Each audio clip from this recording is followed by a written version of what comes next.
there are many who also say that Gautam Buddha ji was actually deeply rooted in Sanatana Dharma.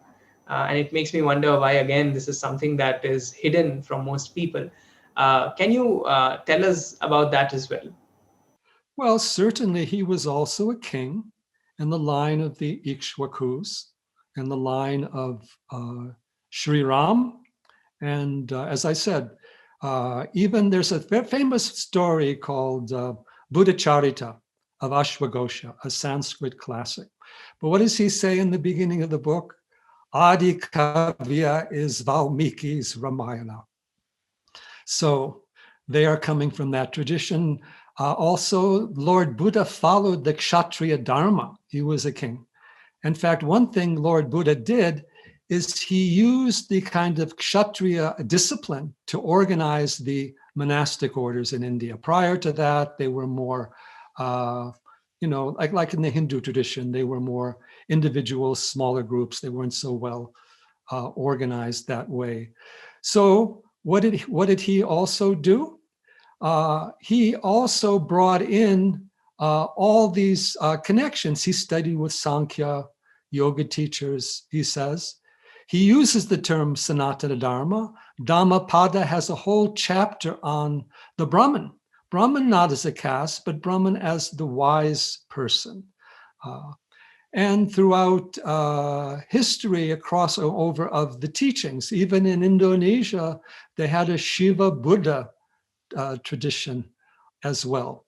And so Gautama Buddha, Sanskrit name also. And then here's the very interesting thing.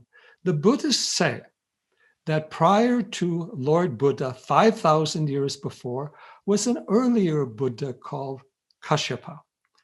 Now, we all know that Kashyapa is one of the main Vedic rishis connected to the Northwest. And Kashyapa Marichi, there are whole gotras connected to him.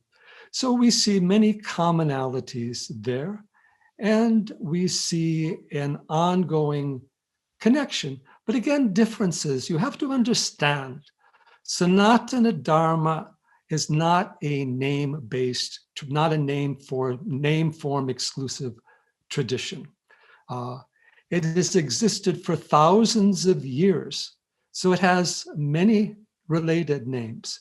So I say all these names are connected: Arya Dharma, Sanatana Dharma, Manava Dharma, Yoga Dharma, Veda Dharma.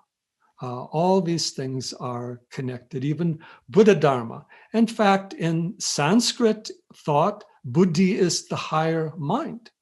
For example, knowledge of self is Atma Bodha. In the Buddhist system, knowledge of consciousness is bodhicitta. So all these factors come into play. And Gautama Buddha and even other Buddhist teachers, kings afterwards were all of that same Bharatiya Sanskriti. And Buddha also used Ayurveda. Jivaka, his famous physician, Ayurveda is a limb of the Vedas, a Vedanga. So they did not refuse. And then also classical Buddhism is in Sanskrit. Of course, some slight variations in the Buddhist Sanskrit, but they use the mantra Om. Om is a big Buddhist mantra. Om is said to be shunyata, the void.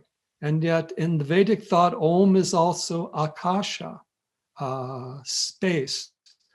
Om is said to be sukha in Buddhism, or happiness. Om is ananda in the Vedic thought. So connections are there. You can always quibble over details, but let us embrace the Bharatiya Sanskriti and understand Indian civilization, in which Buddhism is an integral part and in which it shares very much with Vedic, and traditions have crossed over in many ways. Hari Om. Absolutely, Acharya ji. That is so very fascinating. Namaste. We hope you enjoyed this Chitti Media content. Please remember to subscribe to us and switch on the notifications for this channel. For our other social media links, more content, and to support our work, please visit citti.net. Dhanyavad. Namaskar.